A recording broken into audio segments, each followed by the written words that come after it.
Quienes no pueden recordar el pasado están condenados a repetirlo. Lo dijo George Santayana hace más de un siglo. Y sigue siendo brutalmente cierto. La historia no es solo una lista de fechas o nombres que memorizamos en la escuela. Es una advertencia. Cada civilización que cayó, cada crisis que estalló, nos dejó señales. Algunas las entendimos, otras preferimos ignorarlas. Hoy vamos a mirar hacia atrás. Porque lo que pasó hace más de 3000 años, sí, en plena edad del bronce, se parece mucho más a nuestro presente de lo que crees.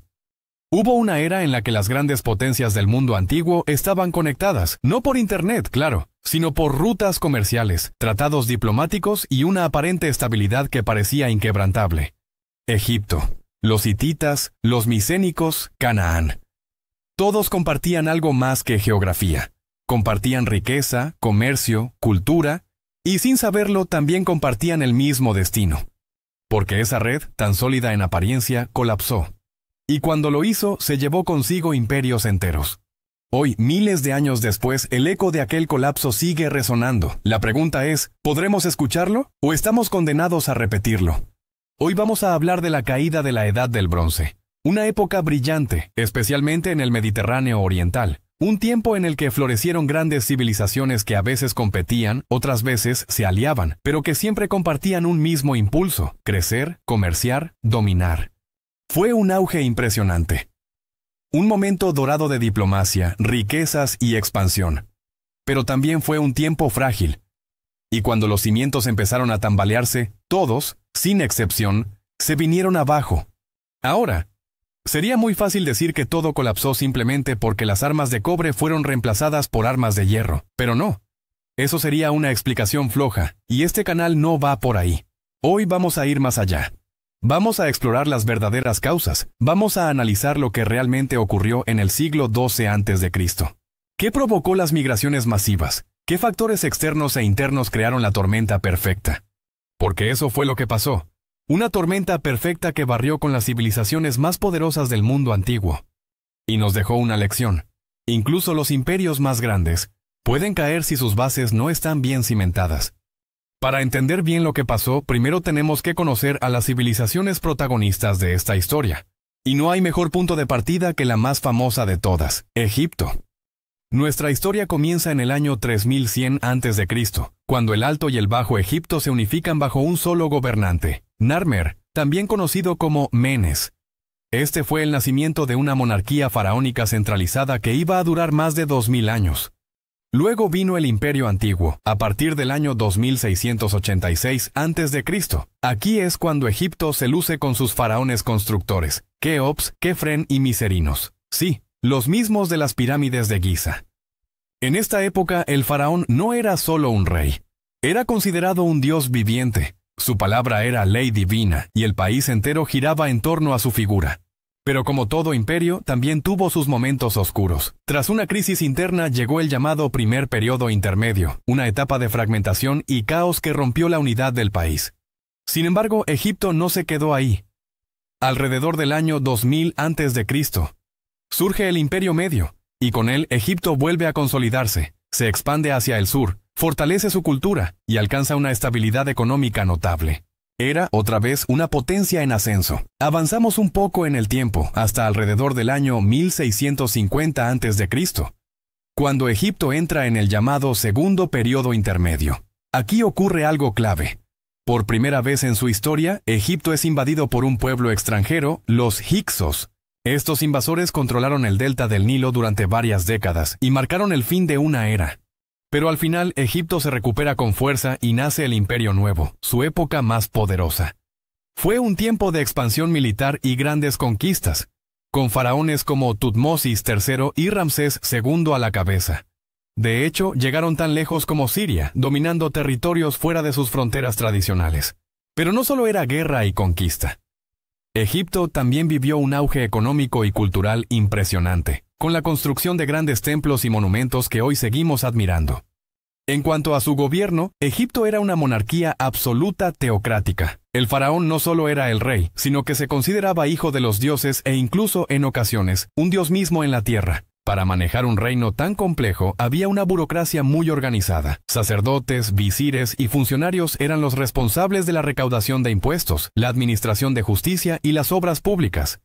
Durante el Bronce Tardío, Egipto también consolidó un aparato diplomático sofisticado, con relaciones formales y alianzas con otras grandes potencias de la época, como los hititas, mitanios y asirios.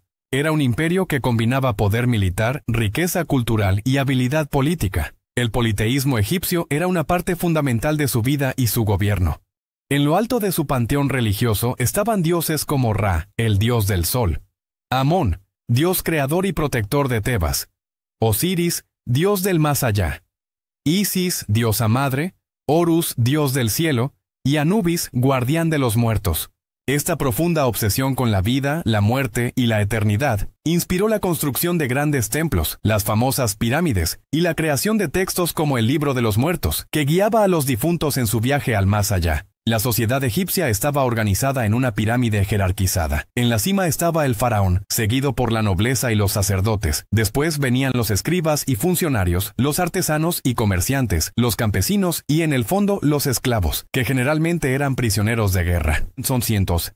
A diferencia de muchas otras culturas antiguas, las mujeres en Egipto tenían derechos importantes. Podían heredar propiedades, administrarlas e incluso divorciarse. La arquitectura monumental es otro de sus grandes legados. Templos como Karnak y Luxor, y obeliscos gigantescos que superaban los 50 metros de altura, símbolos de poder y espiritualidad.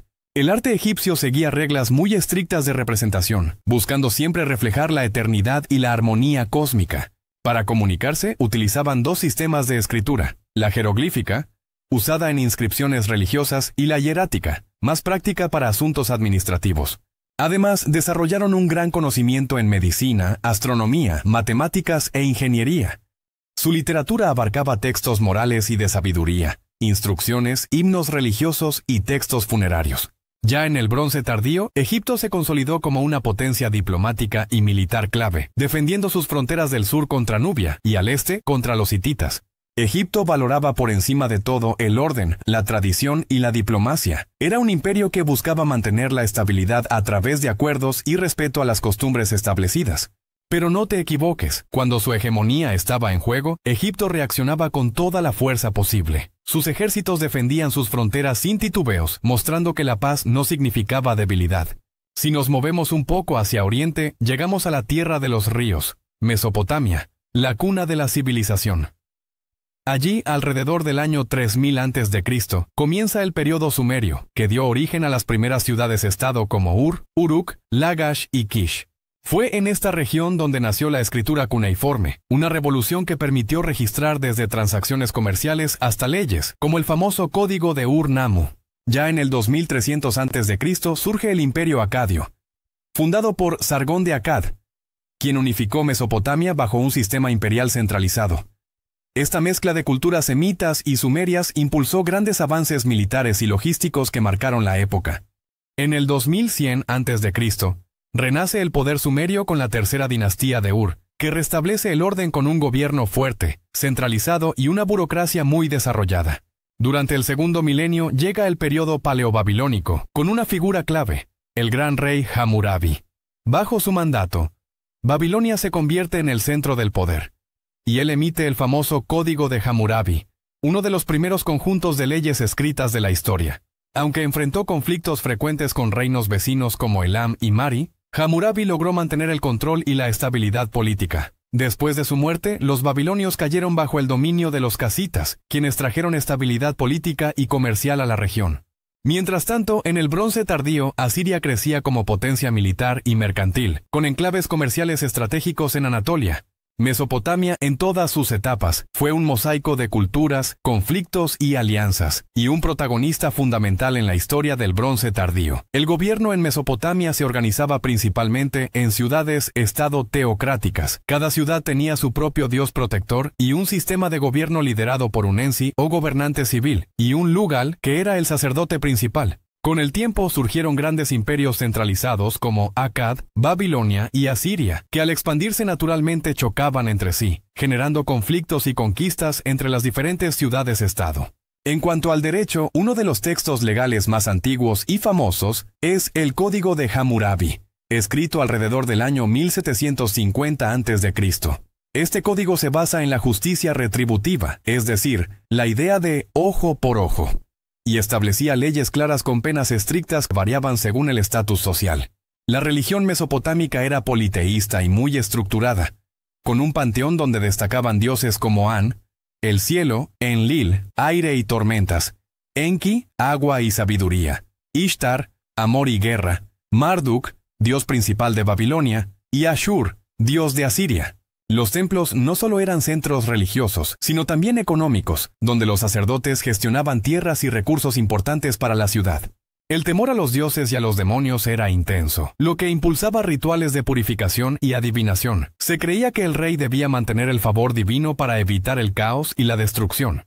La sociedad mesopotámica estaba fuertemente jerarquizada. En la cima estaban el rey y su familia, seguidos por la nobleza, sacerdotes y altos funcionarios. Más abajo venían comerciantes, escribas y artesanos, y al final los campesinos libres y los esclavos, quienes generalmente eran prisioneros de guerra o personas endeudadas. Los escribas tenían un rol esencial, pues eran los guardianes del conocimiento legal, económico y religioso, encargados de manejar la escritura cuneiforme que nació en Uruk alrededor del 3200 a.C.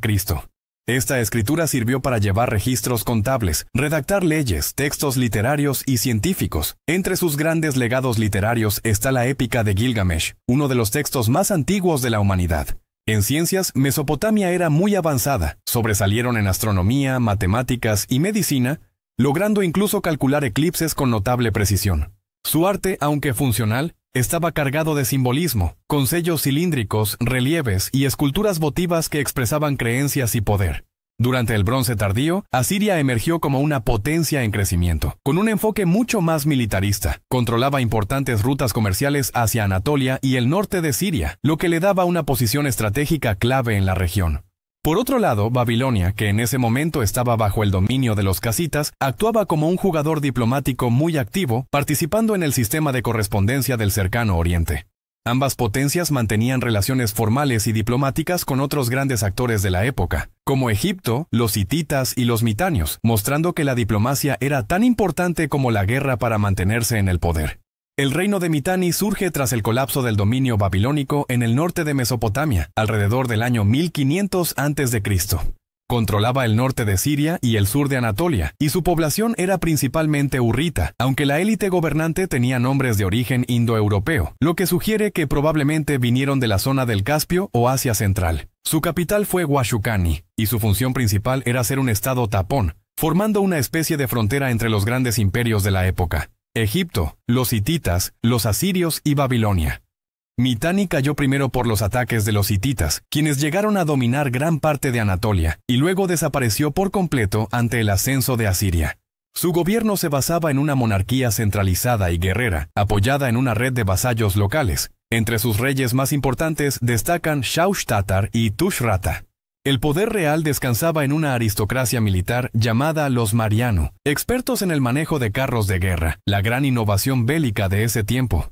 En cuanto a religión, su panteón incluía dioses como Teshub, dios de la tormenta, y Hepat, su esposa, con influencias tanto mesopotámicas como indoeuropeas. Celebraban rituales donde el rey se mostraba como mediador entre los dioses y los hombres. Sin duda, Mitanni fue una sociedad multicultural que conectó Mesopotamia con el mundo indoeuropeo, destacando en el manejo y entrenamiento de caballos. De hecho, transmitieron ese conocimiento a otras culturas, como lo muestra el Tratado de Kikuli, un texto mitanio sobre entrenamiento ecuestre. Durante el Bronce Tardío, Mitanni fue una pieza clave del equilibrio diplomático regional. Mantuvo una alianza prolongada con Egipto, sellada con matrimonios reales, como el de Tushratta, que envió a su hija al faraón Amenofis III. Rivalizó y luego enfrentó a los hititas, quienes finalmente los conquistaron. También estableció relaciones con Babilonia y tuvo tensiones con Asiria, que al final los absorbió. Mitanni aparece frecuentemente en las cartas de Amarna, evidenciando su papel como potencia diplomática en negociaciones, intercambios de oro y disputas territoriales. Podemos decir que Mitanni fue el estratega sofisticado de la región. Un gran diplomático, innovador militar y el amortiguador que ayudó a mantener el frágil equilibrio entre los grandes imperios de su tiempo. Más al norte, en Anatolia, surge una civilización con fuertes raíces indoeuropeas. Los hititas establecieron su capital en Hattusa, la actual Turquía, alrededor del año 1650 a.C., durante el reinado de Hattusili I.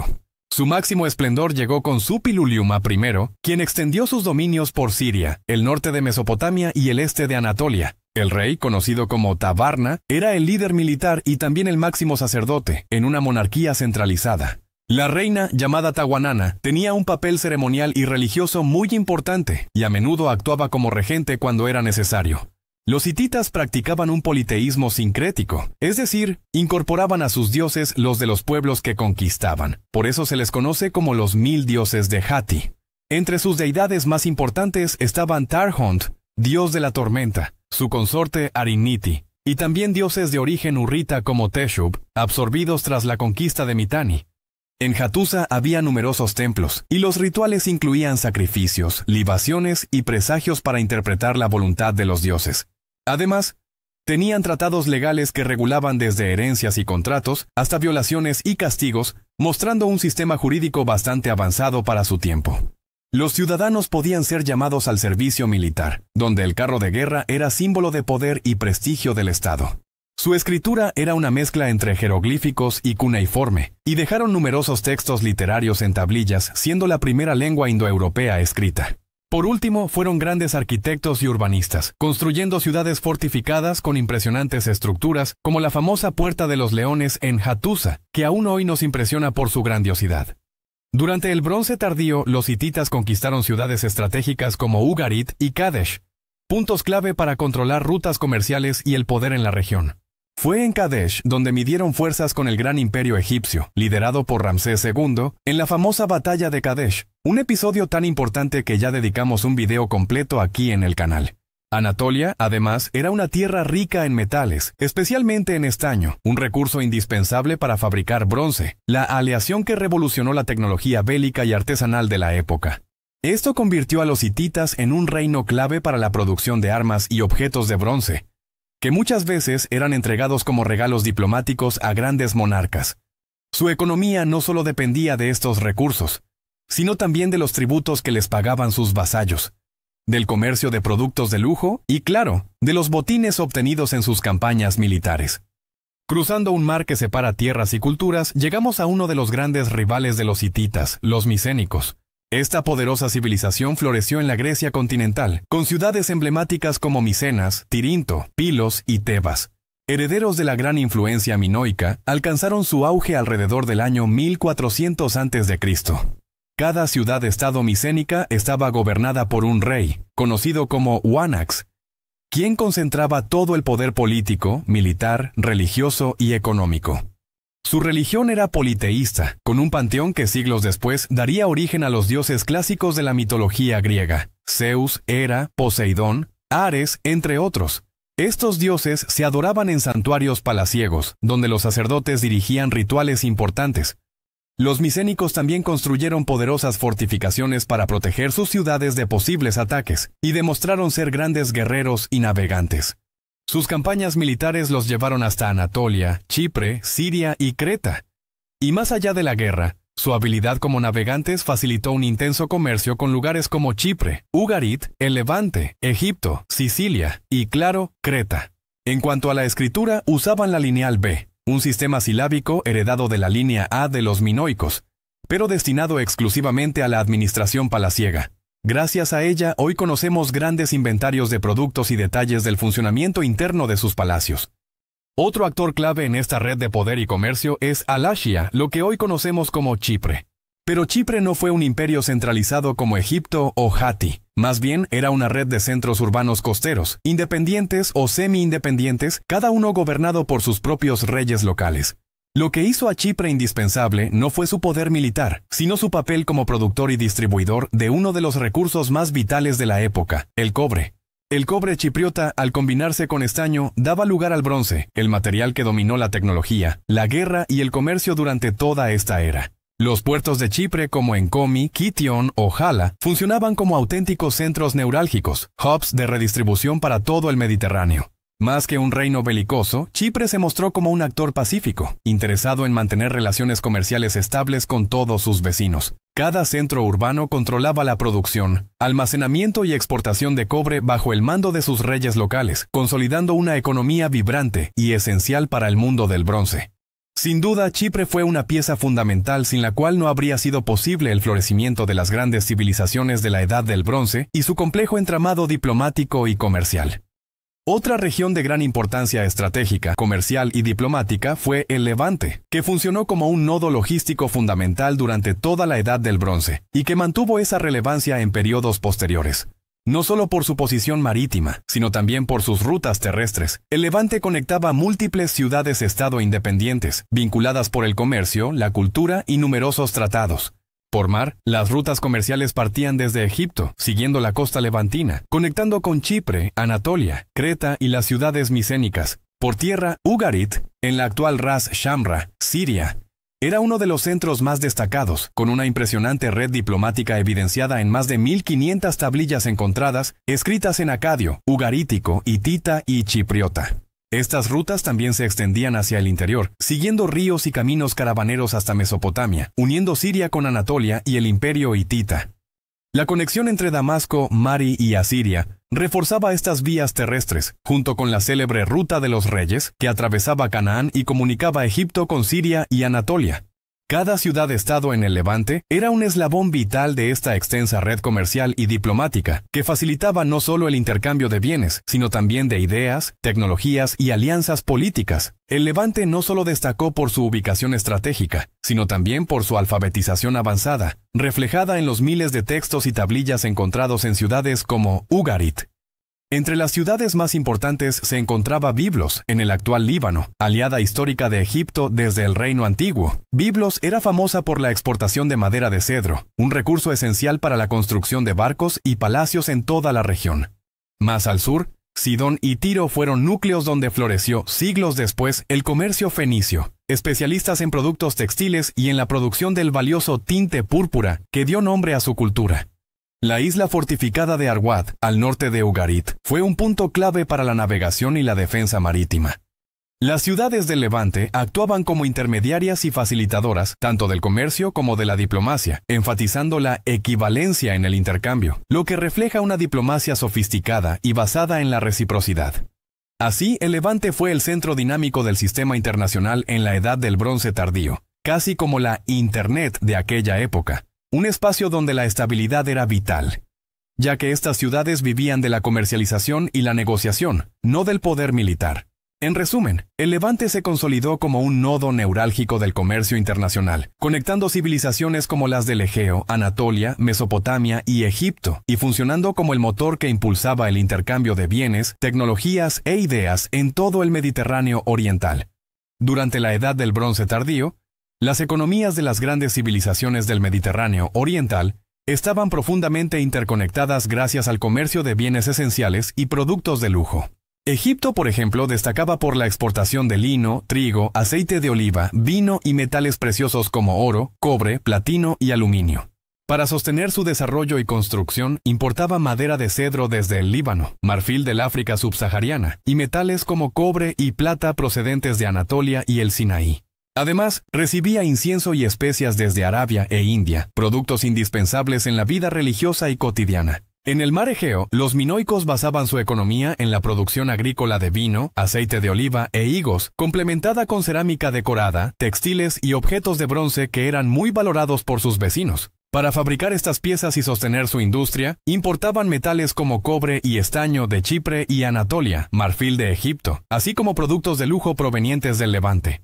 Por su parte, los micénicos seguían una dinámica comercial similar, exportando cerámica decorada, textiles y productos agrícolas como el vino y el aceite de oliva. Para su economía metalúrgica y artesanía, dependían de la importación de cobre desde Chipre y estaño de Anatolia y el Levante.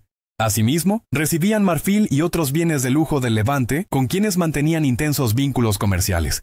En el interior de Anatolia, los hititas destacaban por su producción y exportación de hierro, oro y plata, así como lana y productos agrícolas tales como trigo, cebada, aceite de oliva y vino. A cambio, importaban especias y productos de lujo desde el Levante, marfil de África y la valiosa madera de cedro proveniente del Líbano, elemento fundamental para la construcción naval y arquitectónica. El reino de Mitanni, situado en el norte de Siria y sur de Anatolia, era reconocido por la calidad de sus caballos, que exportaba junto con finos textiles y metales preciosos. Este reino, a su vez, adquiría productos agrícolas y metales como cobre y estaño, así como bienes de lujo tanto del Levante como de Egipto, consolidándose como un punto clave en las redes de intercambio.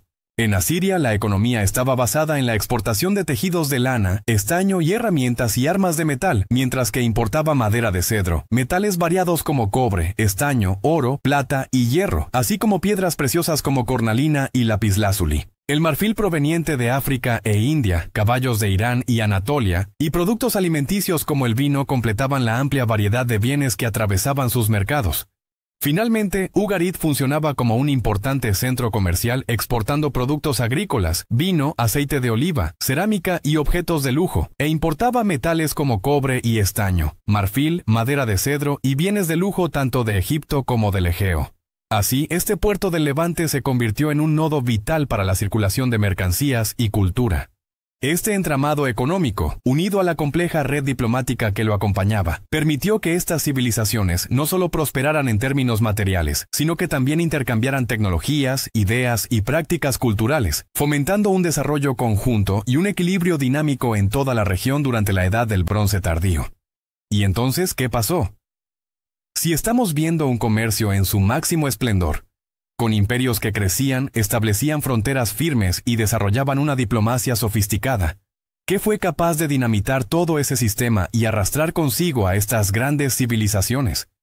Los registros arqueológicos y textos antiguos documentan la llegada de grandes migraciones de pueblos enteros que, más que conquistar con ejércitos organizados, avanzaban de forma caótica y desesperada, buscando sobrevivir. No fue una invasión militar convencional, sino un fenómeno mucho más complejo y disruptivo.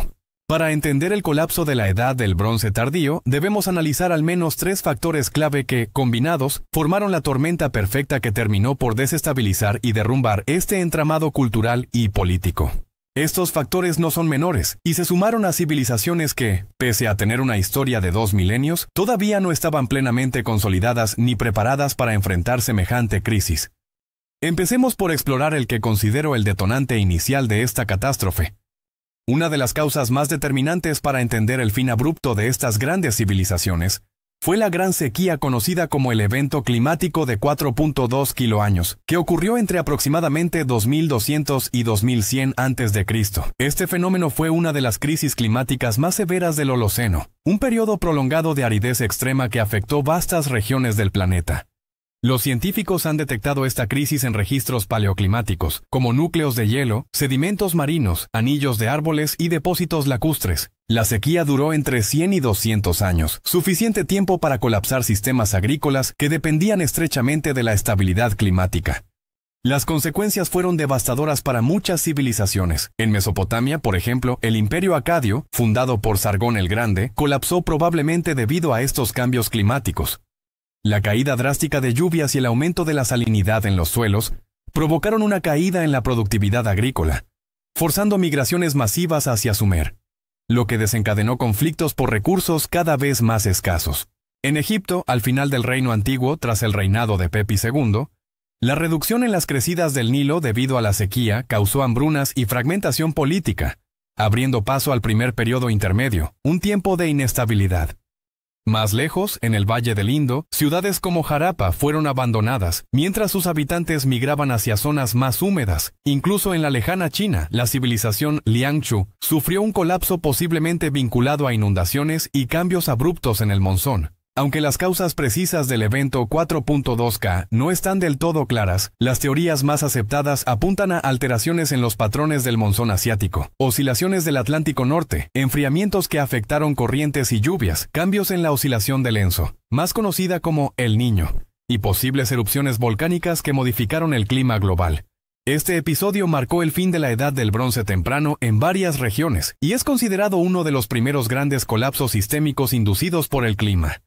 Para el año 1200 a.C., en el Mediterráneo oriental y Anatolia, se produjo una segunda gran crisis climática, con sequías prolongadas que causaron fallas en las cosechas y hambrunas generalizadas. Es importante entender que el clima por sí solo no provocó el colapso, pero sí actuó como una chispa que aceleró la caída al desestabilizar sistemas humanos ya frágiles.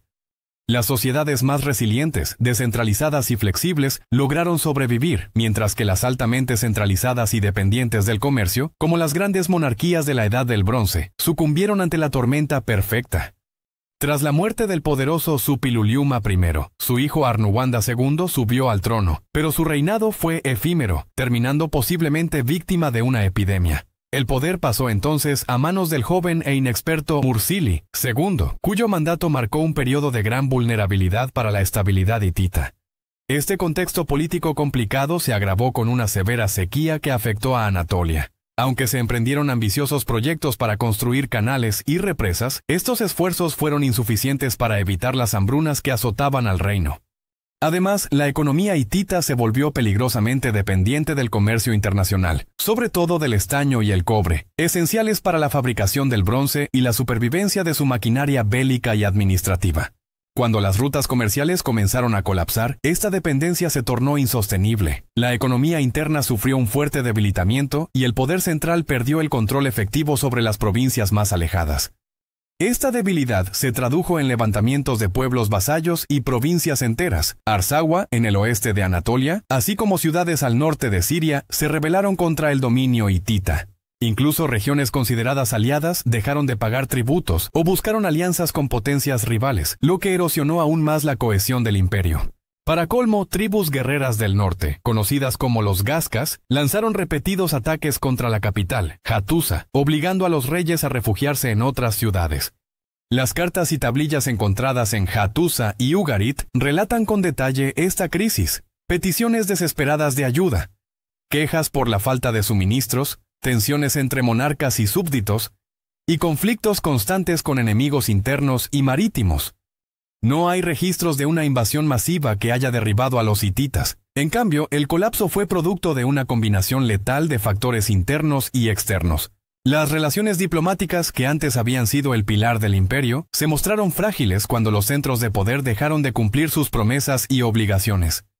En estas cartas aparecen menciones a regiones como Ahiyawa, Micenas y Chipre, reflejando tensiones económicas y políticas profundas.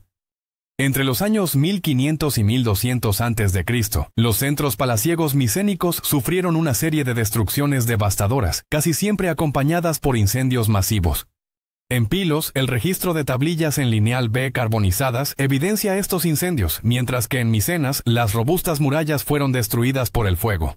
En Tebas se han encontrado múltiples capas de destrucción y abandono, y en Tirinto, tras la destrucción, se registra una ocupación posterior mucho más pobre.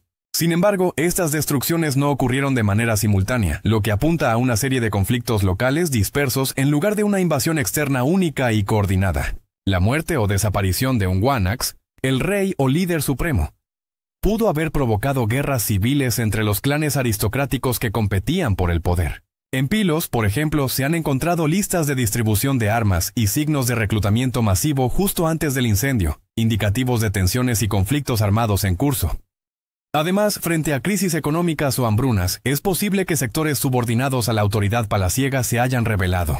En ciudades como Micenas y Tirinto, la expansión de las murallas defensivas sugiere que el miedo se centraba más en amenazas internas que externas. Los palacios micénicos tenían el control total sobre la producción y distribución de bienes, recursos y alimentos, por lo que una sequía prolongada o el colapso de las rutas comerciales internacionales habría provocado escasez y desabastecimiento. Esto, a su vez, minó la legitimidad del poder palaciego, generando revueltas y pérdida de control social.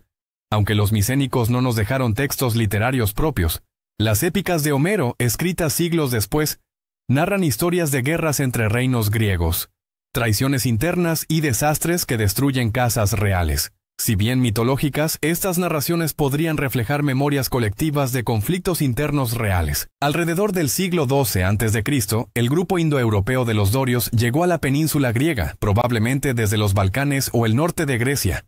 Su llegada marca el inicio de la Edad Oscura griega, y está asociada con un modelo social menos jerárquico y posiblemente con superioridad militar gracias al uso del hierro. Esta migración contribuyó a desorganizar el sistema palaciego micénico, basado en una economía centralizada y compleja. Aunque no hay consenso absoluto, ya que algunos arqueólogos creen que los cambios culturales se debieron más a transformaciones internas, la aparición abrupta de nuevas cerámicas, Estilos arquitectónicos y patrones de asentamiento coinciden con la llegada de estos nuevos grupos, entre ellos los dorios. Como podemos observar, la suerte ya estaba echada. Por un lado, el cambio climático actuó como un generador de incertidumbre local y regional, desencadenando una ola de migraciones masivas de pueblos enteros que buscaban simplemente sobrevivir. Estos grupos, enfrentando carencias alimentarias y la desesperanza ante un futuro mejor en sus tierras natales, no tuvieron más opción que lanzarse hacia lo desconocido, aventurándose en territorios que, aunque hostiles, ofrecían alguna posibilidad de sustento y refugio. Los antiguos egipcios denominaron a estos migrantes como los pueblos del mar, debido a que gran parte de ellos llegó a través de las costas del Mediterráneo, impactando directamente en el imperio egipcio y sus vecinos. Sin embargo, la verdadera identidad de estos pueblos permanece en gran parte en el misterio.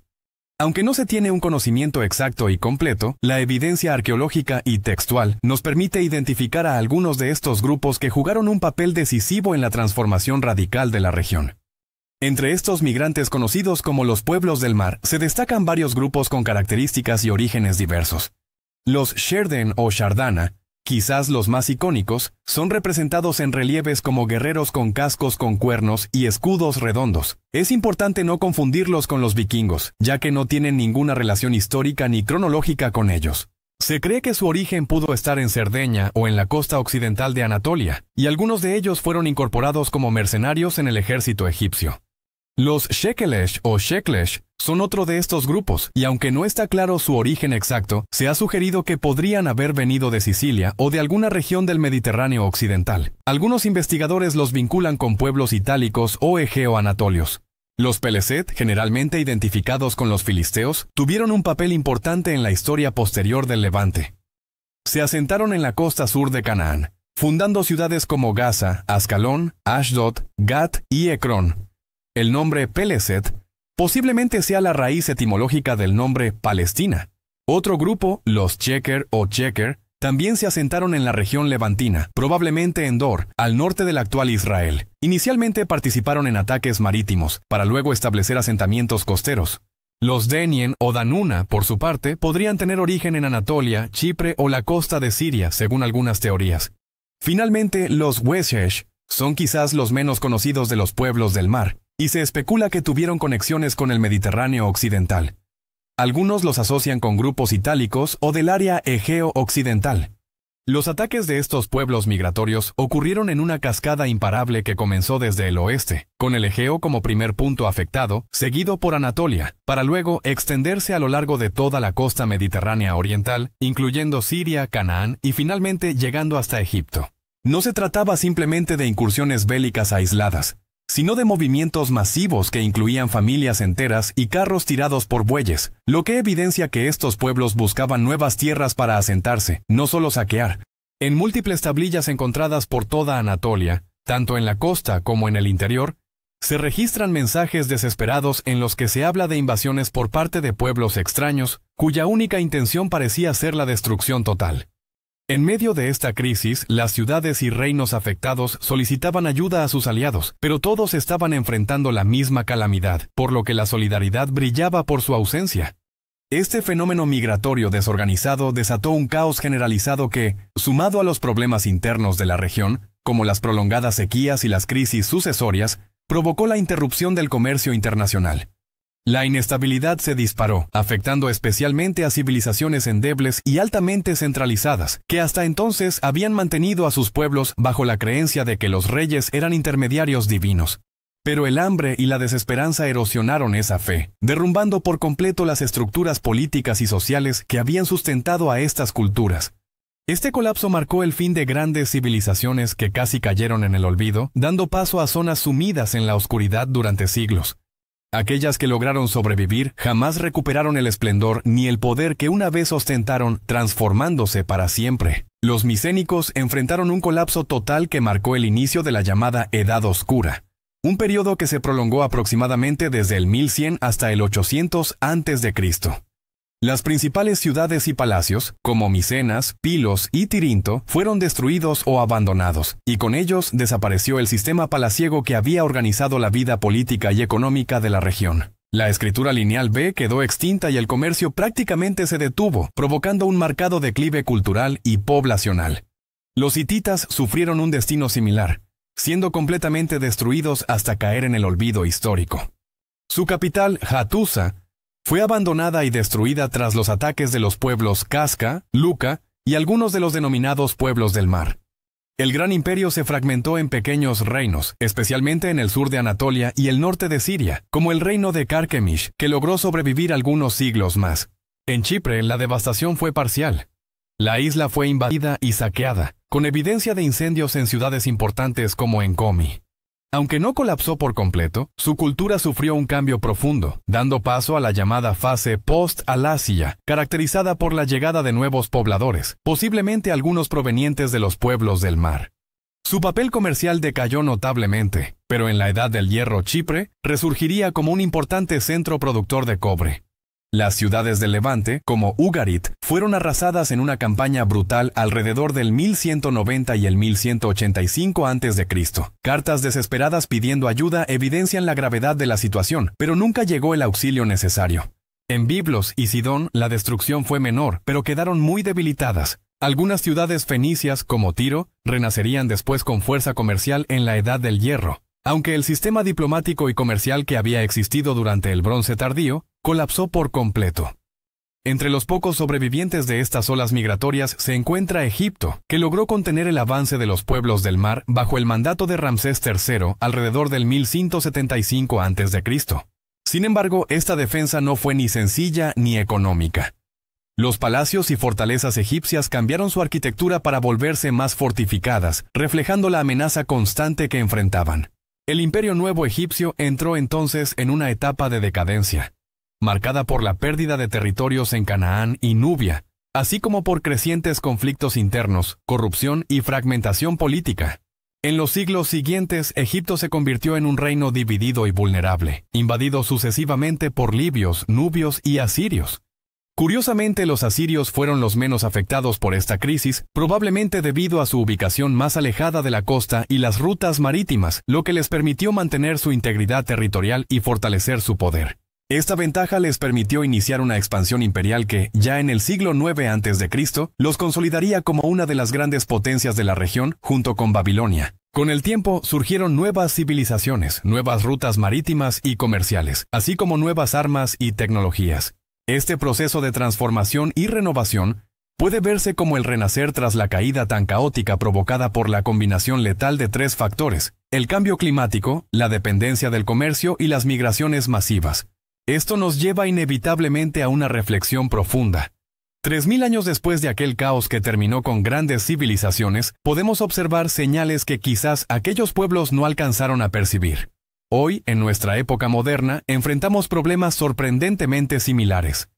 La historia no se repite, pero rima, y a veces nos advierte. Gracias por haber llegado hasta aquí. Si te gustó este video, te invito a que te suscribas al canal para no perderte nuestros próximos contenidos, donde la historia no solo se cuenta, se vive. Dale like si te pareció interesante. Comparte con alguien que ame la historia tanto como tú. Y activa la campanita para recibir notificaciones cada vez que subamos un nuevo episodio. Tu apoyo nos ayuda a seguir creando contenido con profundidad, análisis y una mirada crítica del pasado. Nos vemos en el próximo video.